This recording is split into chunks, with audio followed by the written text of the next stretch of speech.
Okay, start करते हैं ethics. और एथिक्स में हम लोग वैल्यूज के बारे में पढ़ रहे थे और लास्ट लेक्चर में हम लोगों ने लेस इंपॉर्टेंट वैल्यूज देखा था, जिसमें हमने पैरोकियल वैल्यूज क्या होती हैं समझा था, रिलीजियस वैल्यूज क्या होती है, सेक्युलर वैल्यूज क्या होती हैं, इनके बारे में समझा था। अब हम चलते हैं, समझते हैं कि वैल्यूज का नेचर क्या होता है। मैं एक डायग्राम बना रहा हूँ, उसमें समझना। जैसे हम पढ़ रहे थे वैल्यूज क्या होते हैं, पहले ये होते हैं सोसाइटी के आइडियल्स, है ना। आइडियल्स, ये आइडियल्स हमने देखे थे जितने भी, चाहे वो ऑनेस्टी हो, कंपैशन हो, इंटीग्रिटी हो, ट्रस्टवर्दीनेस हो, ये सारी की सारी चीज आइडियल्स के अंदर आते हैं। और इन्हें हम समझ रहे थे क्या क्या चीज की भाई। पहली बात, क्या होते हैं ये, व्हाट, ठीक है। उसके बाद इनके कैरेक्टरिस्टिक क्या है, कैरेक्टरिस्टिक्स, कैरेक्टरिस्टिक्स क्या है। उसके बाद हमने समझा था कि ये कितने टाइप के होते हैं, ये टाइप्स। अब हमें समझना है इनका नेचर क्या होता है। नेचर, वैल्यूज का नेचर, आइडियल मैं यहाँ वैल्यूज लिख देता हूँ, कंफ्यूज, इनका नेचर, ठीक है। नेचर, अब नेचर को भी कई कैटेगरी में डिवाइड किया जाता है। जैसे एक हो सकता है कि नेचर स्टैटिक है, भी समझाऊंगा क्या होता है स्टैटिक। या हो सकता है कि वो डायनामिक है, वैल्यूज आर स्टैटिक और डायनामिक। या वो सब्जेक्टिव है, सब्जेक्टिव है, या वो ऑब्जेक्टिव। देखो सब्जेक्टिव क्या होता है, ऑब्जेक्टिव क्या होता है, ये दोनों टर्मिनोलॉजी हम लोगों ने समझा हुआ है। हमें बस स्टैटिक और डायनामिक टर्मिनोलॉजी के बारे में पता नहीं, तो वो हम यहाँ समझ लेंगे, ठीक है। तो हम शुरू करेंगे सब्जेक्टिविटी और ऑब्जेक्टिविटी से। जो वैल्यूज है, वैल्यूज, वैल्यूज कैसे होंगे, सब्जेक्टिव होंगे, ऑब्जेक्टिव होंगे, या डायनामिक होंगे, या स्टैटिक होंगे। तो हमको एक बात पता है कि इथिक्स की दुनिया में पहली बात तो कोई चीज 100% होता नहीं है। हम इथिक्स की दुनिया में कौन सा अप्रोच लेके चलते हैं, अप्रोच कॉन्टिनम, याद है, कॉन्टिनम अप्रोच। यानी इसको हम देखते हैं कि कोई भी चीज ना तो इस साइड पूरी तरीके से रहेगी और ना तो इस साइड पूरी तरीके से रहेगी। ना 100% कोई भी चीज बैड होगी और ना ही 100% कोई भी चीज गुड होगी। इसमें कम या ज्यादा का मतलब कि हमें प्रभाव देखने को मिलता है।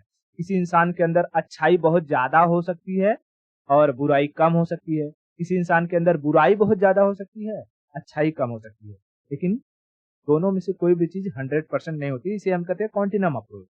तो हम यहाँ पर भी कॉन्टिनम अप्रोच को देखेंगे, लेकिन उससे पहले हमें समझना होगा जो हमारा वैल्यूज है वो किस तरीके से सब्जेक्टिव या ऑब्जेक्टिव कहलाएगा, ठीक है। शुरू करें। वैल्यूज क्या होते हैं तो दिमाग में चल ही रहा होगा। हाँ, मैं यहाँ लिखता हूँ वैल्यूज, वैल्यूज सब्जेक्टिव और ऑब्जेक्टिव, सब्जेक्टिव और ऑब्जेक्टिव। देखो हमने बताया था, बात किया था कि अगर कोई इंसान है, मिस्टर रॉबिन है, मिस्टर रॉबिन है, ठीक है। ये सोच रहे हैं किसके बारे में, राधा के बारे में, ठीक है। रॉबिन, इनके बारे में सोचें। बताओ इसमें से सब्जेक्ट कौन हुआ, ऑब्जेक्ट कौन हुआ। ये हो गए सब्जेक्ट और राधा हो गई ऑब्जेक्ट। लेकिन अगर मैं यही कहूं कि ये राधा के बारे में न सोच करके ये सोच रहे हैं कंपैशन के बारे में, कंपैशन, ये सोच रहे हैं ऑनेस्टी के बारे में, honesty, ये सोच रहे हैं इंटीग्रिटी के बारे में, तो बताओ इसमें ये जो कंपैशन है, ऑनेस्टी है, इंटीग्रिटी है, ये क्या होगी, ये भी ऑब्जेक्ट कहलाएगी।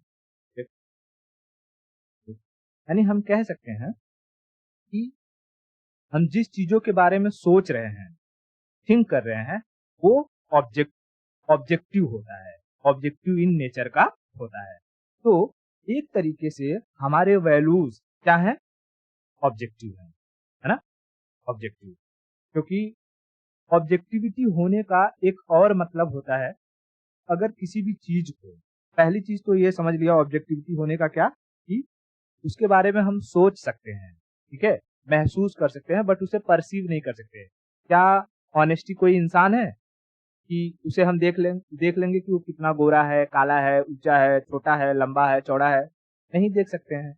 लेकिन हम सोच सकते हैं ऑनेस्टी, अच्छा क्या होता होगा ऑनेस्टी, कोई इंसान किसी के प्रति ऑनेस्ट है तो कैसा उसका नेचर होगा, हम ये सोच सकते हैं, है ना। हाँ, तो पहली अगर कंडीशन के अकॉर्डिंग हम बात करें तो हमारे जो वैल्यूज हैं वो क्या है, ऑब्जेक्टिव है, ऑब्जेक्टिव इन नेचर के हैं, सब्जेक्टिव नहीं है। लेकिन ऑब्जेक्टिव होने का एक और क्राइटेरिया है, अगर कोई भी वैल्यू सभी लोगों के द्वारा एक्सेप्ट कर लिया जाता है, कोई भी वैल्यू सभी लोगों के द्वारा एक्सेप्ट किया जाता हो, वो परफेक्टली ऑब्जेक्टिव हो जाएगा। जैसे अगर मैं ये कहूं पीस, पीस पीस एक तरीके का वैल्यू है, अगर ये पीस पूरी दुनिया में हर एक इंसान के द्वारा एक्सेप्ट कर लिया जाए, एक्सेप्ट कर लिया जाए, तो ये पीस क्या हो जाएगी, 100% ऑब्जेक्टिव, ऑब्जेक्टिव। लेकिन क्या लगता है, पीस दुनिया के सभी लोगों के द्वारा एक्सेप्ट किया जाता है? अगर पीस सभी लोगों के द्वारा एक्सेप्ट किया जाता तो आज रसिया यूक्रेन वॉर न चल रहा होता, अफगानिस्तान में तालिबान न होते हैं, भारत में पाकिस्तान के घुसपैठिए न होते, श्रीलंका में जो उपद्रव मचा है वो न होता, है कि नहीं। तो हम कह सकते हैं भाई पीस जो है वो दुनिया के सभी लोगों के द्वारा एक्सेप्ट तो किया नहीं जा रहा है, मतलब ये 100% ऑब्जेक्टिव नहीं हो सकता है, ये कुछ परसेंट ऑब्जेक्टिव हो सकता है, लेकिन कुछ परसेंट क्या होगा, सब्जेक्टिव। ठीक है, तो सब्जेक्टिव होने का भी यही एक क्राइटेरिया होता है कि अगर किसी भी वैल्यू को दो से, मतलब कि दो या दो से अधिक लोग सेम न मानते हो तो वो वैल्यू सब्जेक्टिव कहलाएगी। सब्जेक्टिविटी का क्या क्राइटेरिया है, अगर दो या दो से अधिक लोग, अगर भाई देखो एक इंसान है तो एक इंसान के अंदर जो अच्छाई बुराई होगी, जो आइडियल्स होगी, वो तो खुद उसको एक्सेप्ट करेगा ही। जैसे तो मैं समझाऊं तो ये है रॉबिन और ये है सुनील, ठीक है। मान लो कि रॉबिन के अंदर ऑनेस्टी है, ठीक है, ऑनेस्टी है, रॉबिन मान रहा है कि मेरे अंदर ऑनेस्टी है, लेकिन सुनील कह रहा है ना ना, रॉबिन के अंदर ऑनेस्टी नहीं है, ये चोर है, चोर इंसान है, सिर्फ दिखाई देता है ऑनेस्ट। तो क्या सुनील ने रॉबिन के ऑनेस्टी को एक्सेप्ट किया, नहीं। तो रॉबिन के लिए तो ये ऑनेस्टी 100% ऑब्जेक्टिव हो जाएगा, लेकिन सुनील ने इसे एक्सेप्ट ही नहीं किया है, मतलब ये ऑनेस्टी 100% ऑब्जेक्टिव नहीं है, ये अब सब्जेक्टिव नेचर का हो जाएगा, सब्जेक्टिव नेचर का हो जाएगा। यानी अगर किसी भी वैल्यू के बारे में हम तर्क वितर्क कर सकते हैं तो वो सब्जेक्टिव नेचर का होगा। Are you getting my point.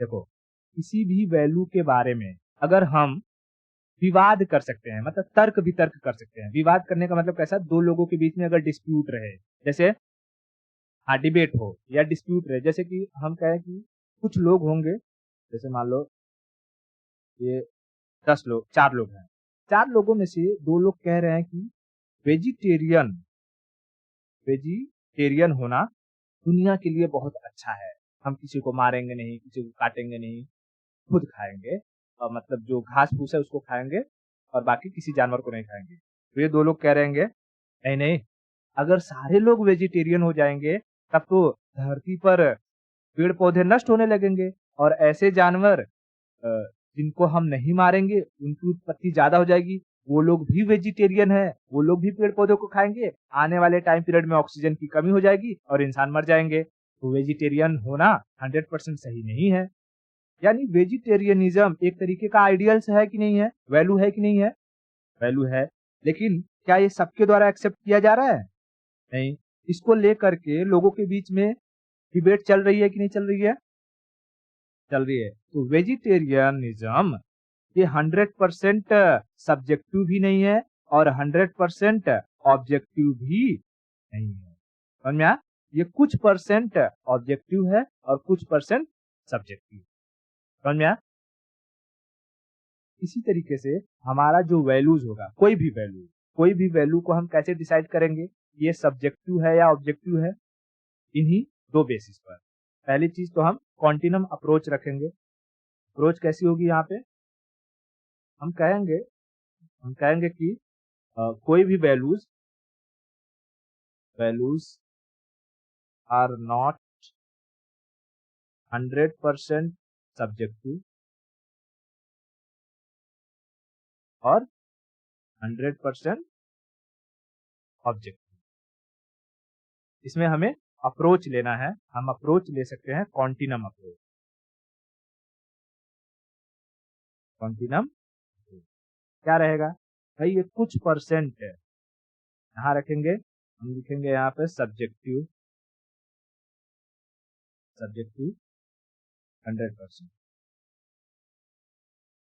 और यहाँ लिखेंगे ऑब्जेक्टिव 100%। ठीक है, और यहाँ बीच में एक मिडल पाथ आएगा। ठीक है, 50-50।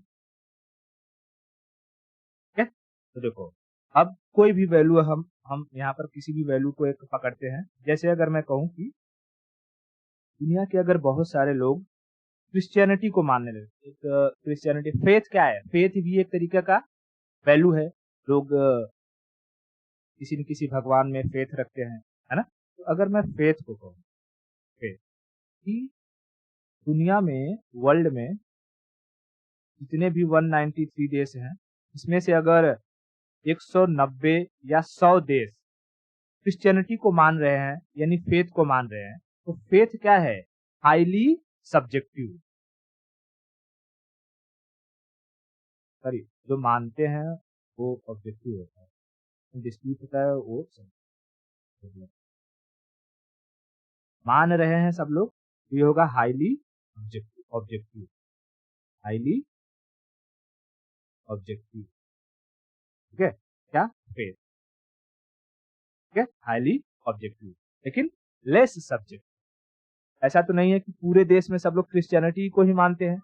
भारत में डाइवर्स कल्चर है, उसके बाद अरेबियन कंट्रीज में इस्लामिक कल्चर है ना? इजराइल में यहूदी वाला कल्चर है, लोग जूस को मानते हैं ज्यादा, है कि नहीं?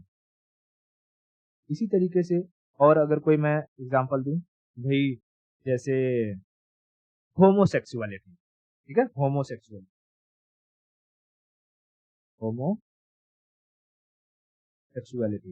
क्या होता है? होमोसेक्सुअलिटी जैसे कि सेम सेम सेक्स को लेकर के अट्रैक्शन होना। जैसे लड़की अगर लड़की से शादी करना चाहे, लड़का लड़का से शादी करना चाहे, है ना? गे या लेस्बियन जिसे हम कहते हैं, तो क्या ये गे और लेस्बियन या जो एलजीबीटी कम्युनिटी होती है, एलजीबीटी कम्युनिटी होती है, क्या ये पूरी दुनिया के द्वारा एक्सेप्ट किया जाता है? पूरी दुनिया में एक्सेप्ट नहीं किया जाता है ना। 100% तो पूरी दुनिया एक्सेप्ट नहीं करती है, तो कुछ लोग उसे एक्सेप्ट करते हैं। जब कुछ लोग एक्सेप्ट करेंगे तो क्या होगा? वो सब्जेक्टिविटी की तरफ आएगा। समझ में आ रहा है क्या? जब कुछ लोग उसे एक्सेप्ट करेंगे तो सब्जेक्टिविटी की तरफ आएगा, और जब बहुत सारे लोग एक्सेप्ट उसे करने लगेंगे तो ऑब्जेक्टिविटी की तरफ जाएगा। तो हम कहेंगे कि भाई ये कम लोगों के द्वारा एक्सेप्ट किया जाता है, इसलिए हाईली सब्जेक्टिव है ना? जैसे जो मॉडर्न कंट्रीज है, इवन वेस्टर्न कंट्रीज है, वहां पर होमोसेक्सुअलिटी को लोग कॉमनली मानते हैं। लेकिन अरेबियन कंट्रीज हो गए या अफ्रीकन कंट्रीज हो गए या हमारे भारत में, इन सब चीजों पर जो है नियम कानून बनाए जाते हैं, है कि नहीं? तो होमोसेक्सुअलिटी क्या हो जाएगी, हाईली सब्जेक्टिव। हाँ, यहाँ लिख देता हूँ हाईली, अगर इस साइड आएगा तो ये होगा हाईली सब्जेक्टिव। याद रखना सब्जेक्टिव की तरफ कब आएगा, जब कम लोग एक्सेप्ट करेंगे चीजों को, ठीक है। और ऑब्जेक्टिव कब होगा, जब बहुत सारे लोग उसे एक्सेप्ट करेंगे, ठीक है, बहुत सारे लोग उसे एक्सेप्ट करें, मैक्सिमम लोग एक्सेप्ट करें, मैक्सिमम एक्सेप्टेंस, मैं यहाँ लिख देता हूँ एक्सेप्टेंस, तब कोई भी वैल्यू ऑब्जेक्टिव होगा। लेकिन लेस एक्सेप्टेंस, लेस एक्सेप्टेंस वो सब्जेक्टिव। बस अगर ये भी कॉन्सेप्ट याद रहेगा तो हम किसी भी वैल्यू को ध्यान में जैसे ही आएगा हम उसे कंपेयर कर लेंगे। अच्छा, क्या दुनिया में सब लोग मानते हैं इसको, ठीक है। इसी तरीके से अगर मैं कहूँ 50-50 में क्या होगा, तो जैसे वेगानिज्म, वेगानिज्म नॉन वेजिटेरियनिज्म और वेजिटेरियनिज्म ये दो अलग एक पक्ष है, लेकिन वेगानिज्म है ना, ये अलग चीज है। वेगानिज्म क्या होता है मैंने समझाया भी था, वेगानिज्म जिसमें लोग जानवरों से बनी चीजों को भी एक्सेप्ट नहीं करते, जैसे लेदर का चमड़ा, भैंस का दूध, गाय का दूध, जो होते ना कि हम उसको क्या कहते हैं, एक और वर्ड यूज किया जाता है, हाँ वीगन है, वीगन है, हम लोग वीगन है, हम लोग नॉन वेजिटेरियन तो नहीं है, मतलब वेजिटेरियन में भी एक कैटेगरी आती है वीगन की। वीगन के लोग क्या करते हैं, वीगन के लोग एक्चुअली में वीगन बहुत कम लोग एक्सेप्ट करते हैं, मतलब हर बहुत हाईली नहीं देखा जाता है, तो वीगनिज्म भी कहाँ आ जाएगा, ये भी सब्जेक्टिव नेचर में आ जाएगा। वेगनिज्म क्या देश के हर कोने कोने में हमें वेगनिज्म देखने को मिलता है, नहीं, ऐसा भी नहीं है कि भारत में ही कुछ बहुत सारी कम्युनिटी है जो वेगनिज्म है, या बहुत सारी कम्युनिटी है जो वेगनिज्म नहीं है, लेकिन वेजिटेरियनिज्म और नॉन वेजिटेरियनिज्म ये 50-50 की कैटेगरी में आ जाएंगी, है ना। वेजिटेरियनिज्म, वेजिटेरियनिज्म और नॉन वेजिटेरियनिज्म, नॉन वेजिटेरियनिज्म ये 50-50 की कैटेगरी में आ जाएंगे। समझ में आया। तो values are not 100% subjective, not 100% objective, they belongs between the subjectivity and objectivity, that called the continuum approach. Clear. अब हम समझते हैं कि क्या वैल्यूज डायनामिक हैं या स्टैटिक है, ठीक है। वैल्यूज मैं कहता हूं भाई एक पक्ष है डायनामिक, डायनामिक का मतलब क्या होता है, एक पक्ष है स्टैटिक,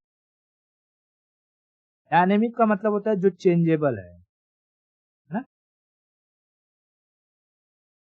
और स्टैटिक का मतलब होता है जो रिजिड है, जो चेंज नहीं होता है। रिजिड मतलब चेंज नहीं होना, ठीक है।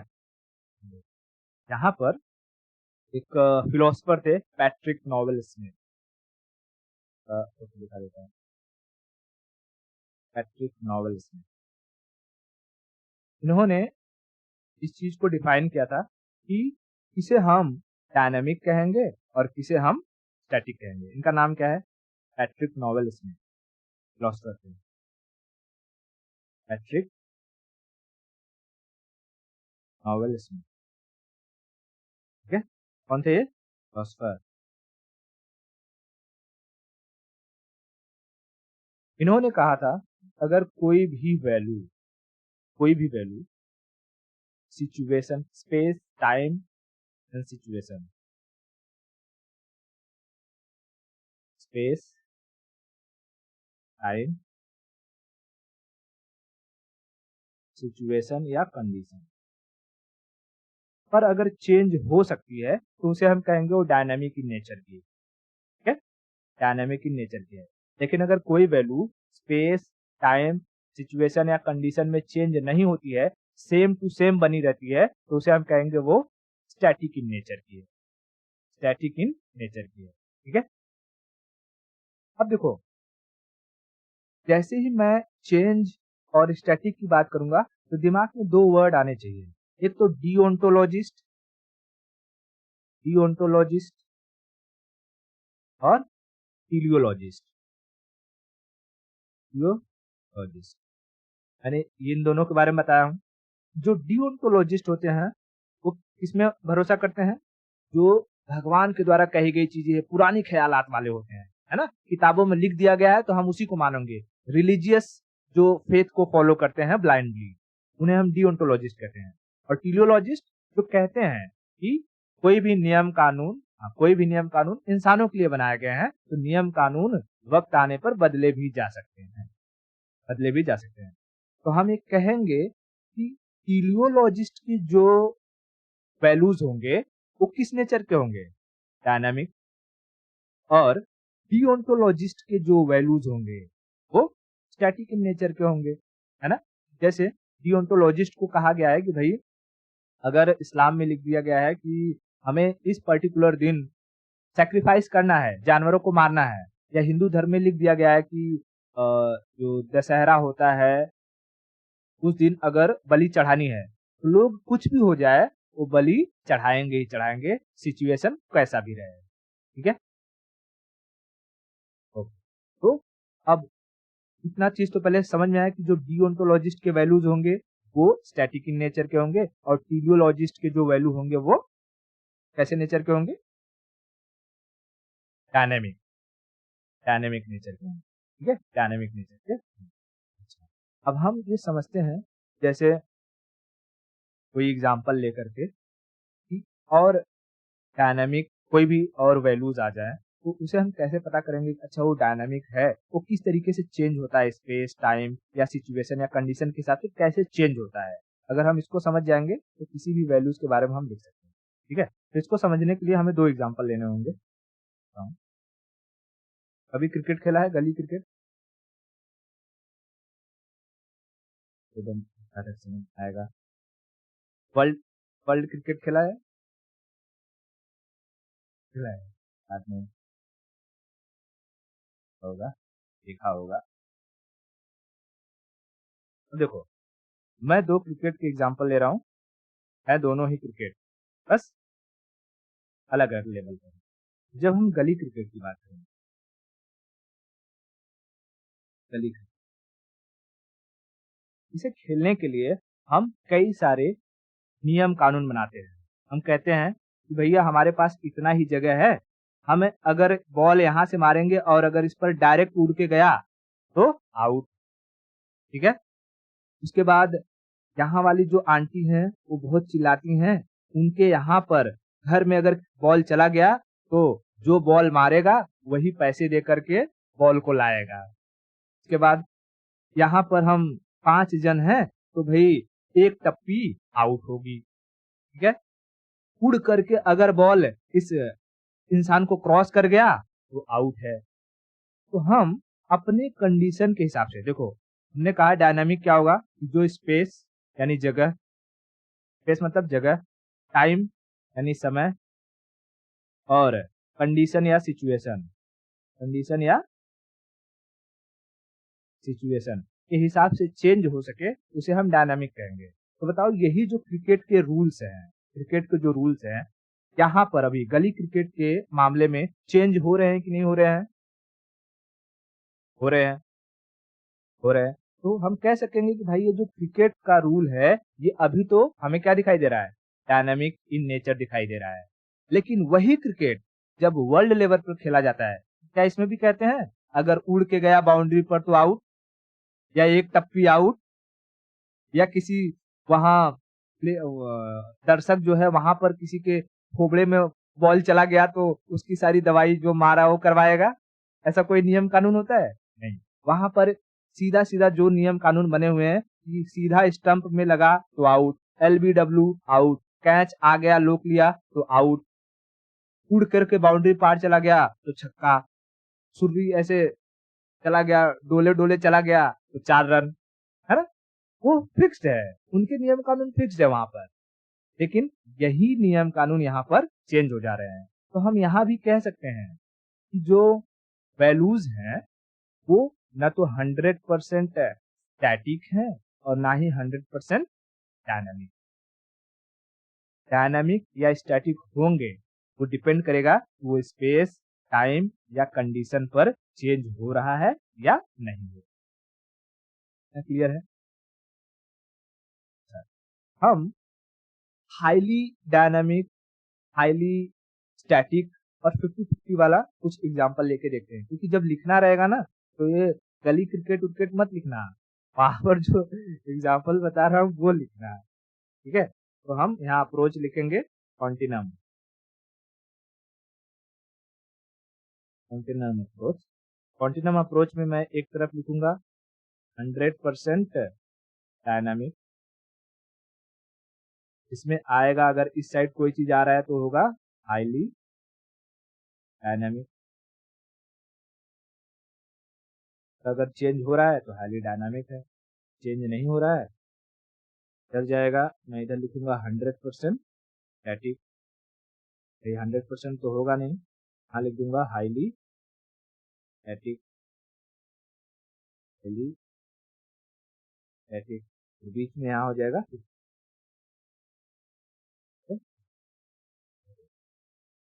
जैसे अगर मैं कहूँ कि पहले के टाइम पीरियड में, भारत की अगर हम बात करें, पहले टाइम पीरियड में लोग स्पिरिचुअलिटी पर ज्यादा ध्यान दे रहे है ना। स्पिरिचुअलिटी, जब हम कहानियां सुनते हैं, कोई भी दादी अम्मा, नानी अम्मा जब कहानी सुनाती होंगी तो हमें बताती होंगी कि किस तरीके से, या हम जो टीवी सीरियल्स या कुछ भी देखते हैं तो हमें पता चलता है कि उस वक्त में लोग साधु सन्यासी ज्यादा हुआ करते थे, लोग मटेरियलिस्टिक चीजों पर कम ध्यान देते थे, वो अपने अंदर की जो नॉलेज है उस पर ज्यादा फोकस करते थे, भगवान को ज्यादा मानते थे, उन्हें मोक्ष की प्राप्ति ज्यादा करनी होती है ना। इवन हम जब हिस्ट्री पढ़े तो हमने हिस्ट्री में भी कई सारे रिलीजन को देखा, किस तरीके से जैनिज्म, बुद्धिज्म, हिंदुज्म सब का उदय होता है, उसमें क्या बुराइयां क्या अच्छाइयां आती हैं, और धीरे धीरे धीरे धीरे कौन आगे बढ़ता है कौन पीछे रह जाता है। लेकिन जैसे जैसे वक्त बीतता गया वैसे वैसे ये स्पिरिचुअलिटी की जगह कौन ले लिया? मटेरियलिज्म। लोग कपड़े, गहने, पैसे, मोबाइल फोन, टेक्नोलॉजी, इन सब के आदी होने लगे, है ना। तो ये जो स्पिरिचुअलिटी थी, अगर हम इसकी बात करें स्पेस की, स्पेस मतलब जगह, मैं इंडिया की बात कर रहा हूँ, ठीक है। इंडिया में पहले स्पिरिचुअलिटी थी, अब इस स्पिरिचुअलिटी ने जगह ले ली किसकी? मटेरियलिज्म की। मटेरियलिज्म, लेकिन क्या 100% मटेरियलिज्म की जगह ले लिया है क्या? नहीं, अभी भी लोग हैं कुछ जो स्पिरिचुअलिटी को ज्यादा इंपॉर्टेंस देते हैं, लोग उन्हीं के बारे में बताते रहते हैं, है ना। हाँ, लेकिन बदला, स्पिरिचुअलिटी जगह लिया किसने? मटेरियलिज्म ने। ठीक है, उसके बाद इसी स्पिरिचुअलिटी को अगर हम बात करें दूसरे देशों में, जैसे हम यहाँ कह रहे हैं कि भाई कोई भी चीज इन चीजों से चेंज होना चाहिए, स्पेस, टाइम और कंडीशन, अगर इन सब में कोई भी वैल्यू चेंज हो रही है तो हम उसे कहेंगे कि वो डायनामिक इन नेचर की है। तो जगह में हमने देख लिया इंडिया, अब इसी स्पिरिचुअलिटी को क्या पूरी दुनिया में स्पिरिचुअलिटी को फॉलो किया जाता था पुराने टाइम पीरियड में? नहीं, भारत एक ऐसा जगह था जहां पर लोग स्पिरिचुअलिटी को ज्यादा फॉलो करते थे। तो हम कह सकते हैं कि स्पिरिचुअलिटी स्पेस के हिसाब से बदल रही है, टाइम के हिसाब से भी स्पिरिचुअलिटी की जगह मटेरियलिज्म ने ले ली, और कंडीशन भी है कि पहले जो लोग थे, पॉपुलेशन कम हुआ करता था, अब रोग इतने नहीं हुआ करते थे तो टेक्नोलॉजी की जरूरत नहीं होती थी, लेकिन अब तरह तरह के रोग निकल गए, डिजीज आने लगे हैं, और जो लोगों के नीड्स थे वो बढ़ने लगे हैं, लोगों की हेल्थ धीरे धीरे कम होने लगी है, उम्र कम होने लगी है, जिसकी वजह से इंसान को टेक्नोलॉजी पर डिपेंड होना पड़ रहा है। सिचुएशन भी है, तो सारी सिचुएशन को अगर हम देखें, एक घर को चलाने के लिए इंसान को जितनी मेहनत करनी पड़ती है, उस मेहनत में अगर तुम ये कहो कि क्यों काम धंधा कर रहे हो, क्यों पढ़ाई लिखाई कर रहे हो, स्पिरिचुअलिटी की तरफ जाओ, तुम्हें 2 झापड़ मारेगा और तुम्हें स्पिरिचुअल बना देगा, समझा। तो कंडीशन भी मैटर करता है स्पिरिचुअलिटी के लिए, इसीलिए हम देखते हैं, जैसे अगर हम इतिहास में देखें तो भाई जितने भी स्पिरिचुअल लोग हुए हैं उनके पास खाने की कमी नहीं थी, चाहे वो गौतम बुद्ध हो, महावीर स्वामी हो, चाहे स्वामी विवेकानंद हो, ठीक है? सब लोगों के पास संपन्न चीजें थी। वो लोग भोग विलास पूरा खत्म कर लेते, एक एक बच्चा हो गया था, उसके बाद वो स्पिरिचुअलिटी की तरफ गए हैं। समझ में आया है? हाँ, ओके। तो हम कह सकते हैं भाई जो स्पिरिचुअलिटी है ये हाईली डायनामिक इन नेचर की है। समझ में आया? ओके। उसी तरीके से अगर और कोई एग्जांपल देना रहेगा तो किसका दोगे? तो भाई जैसे वेजिटेरियनिज्म की बात है, वेजिटेरियन। अब वेजिटेरियन भी हम देखते हैं लोग जगह के हिसाब से होते हैं। ऐसा स्पेस, ऐसा जगह जहां पर इजीली एग्रीकल्चर किया जा सकता है, वहां के लोग तो वेजिटेरियन को फॉलो करेंगे ही फॉलो करेंगे, क्योंकि उन्हें जब घास फूस खाना खाने को मिल जा रहा है तो क्या जरूरत है उन्हें किसी जानवर को मार के खाने की।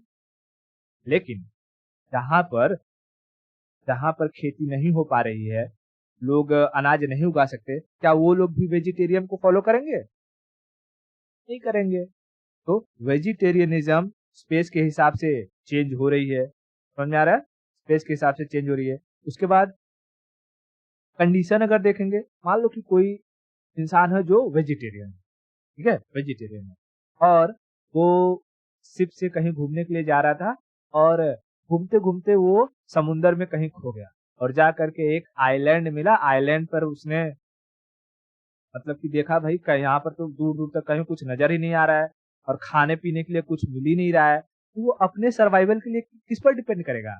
समुन्दर की मछलियों पर ही डिपेंड करेगा ना। हा? कि आइलैंड को खेती करना शुरू करेगा, चलो मैं वेजिटेरियन हूँ, खेती करूंगा, साला वो होगा तभी खाऊंगा मैं, तब तक वो मर जाएगा, है ना।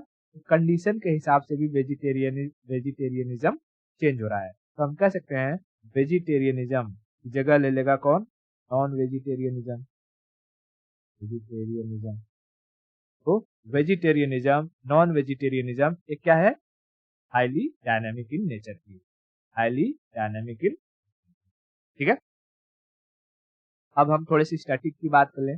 जैसे मान लो किसी इंसान के अंदर ऑनेस्टी है, ठीक है, मान लो तुम बहुत ऑनेस्ट हो, तो कोई भी काम दिया जाता है तुम पूरी ईमानदारी से अपना काम करती हो, किसी के इन्फ्लुएंस में नहीं आती हो, किसी से पैसे लेकर के उस काम को खराब नहीं करती, ठीक है। तो ऑनेस्टी तुम्हारे अंदर भरपूर है, लेकिन तुम्हारे ही तरह क्या तुम्हारे परिवार में हर किसी के अंदर वो ऑनेस्टी है? ये हो सकता है क्या? सब लोगों के अंदर ऑनेस्टी नहीं हो सकती, लेकिन मैक्सिमम लोगों के अंदर ऑनेस्टी हो सकती है, जो किसी भी सिचुएशन में, स्पेस, टाइम, कंडीशन कुछ भी हो जाए, वो ऑनेस्टी को नहीं छोड़ेंगे। तो हम कह सकेंगे कि भाई ऑनेस्टी ये हाईली स्टैटिक इन नेचर की है। अगर एक बार अंदर हो गया तो ये जल्दी छूटता नहीं है। लेकिन हम ये नहीं कह सकते कि 100% स्टैटिक है, कि अगर ऑनेस्टी आ गया तो राजा हरिश्चंद्र हो गए हैं कि वो मर जाएंगे लेकिन झूठ नहीं बोलेंगे, ऐसा तो है नहीं, है ना। हाँ। उसी तरीके से पीस है, पीस पीस यानी शांति सबको पसंद है, कौन नहीं शांति चाहता? सब लोग चाहते हैं एकदम अच्छे से रहे, मार झगड़ा ना करे, तो नहीं। लेकिन अगर कोई तुम्हारे परिवार को, तुम 4 जन, तुम माता पिता सब भाई बहन घूमने जा रहे हो, ठीक है, और कोई आया तुम्हारे भाई को चाकू मार के चला गया है, या माँ को चाकू दिखा के बोल रहा है ए बुढ़िया सारे गहने निकाल दे, उस वक्त तुम क्या कहोगे? नहीं नहीं, शांति से काम लो, जो है मुझे पीस पसंद है, मारना चाकू मार लो, कोई बात नहीं, मैं इलाज करवा लूंगी। उस वक्त क्या तुम्हारा पीस तुम्हारा साथ छोड़ेगा कि नहीं छोड़ेगा? छोड़ेगा। उस वक्त लगेगा कि भाई जैसे परिवार की बात आ जाती है या भाई बहन की बात आ जाएगी, तो क्या मिल जाए कि जो हमें परेशान कर रहा है उसको मार के चूर के उसका मुंडी तोड़ दे, समझा? पीस है पसंद सबको, लेकिन कंडीशन के हिसाब से ये भी चेंज हो सकता है, समझा? तो हम कहेंगे कि भाई जो ऑनेस्टी है, पीस है, ये हाईली स्टैटिक इन नेचर की है, ठीक है, हाईली स्टैटिक इन नेचर की। और 50-50% में यही यहाँ पर हम लोग वेजिटेरियनिज्म, नॉन वेजिटेरियनिज्म, ठीक है, इसको इसमें रख सकते हैं। 50-50 खा लेंगे, क्योंकि ये बहुत सारे ऐसे लोग हैं जो वेजिटेरियन को फॉलो करेंगे और बहुत सारे ऐसे लोग हैं जो नॉन वेजिटेरियनिज्म को follow. Are you getting my point? तो जो वैल्यूज होते हैं वो किस नेचर के होते हैं? सब्जेक्टिव, ऑब्जेक्टिव, स्टैटिक और डायनामिक। ये चीज क्लियर हो गई क्या यहाँ पे? अगर ये क्लियर है तो हमने देखो वैल्यूज को लेकर के क्या क्या पढ़ लिया है। व्हाट वैल्यूज होते क्या है, उनके कैरेक्टरिस्टिक क्या होते हैं, उनके टाइप्स क्या होते हैं, उनका नेचर क्या होता है। अब एक मोस्ट इंपॉर्टेंट टॉपिक रह गया है inculcation of values. Inculcation of values यानी वैल्यूज को हम सीखते कब है? लर्निंग। इसे किसी भी इंसान के अंदर हम इनकलकेट कैसे करते हैं, इसको कौन सिखाता है हमें ये वैल्यूज, इसका किसका रोल होता है इसमें, समझ में आया?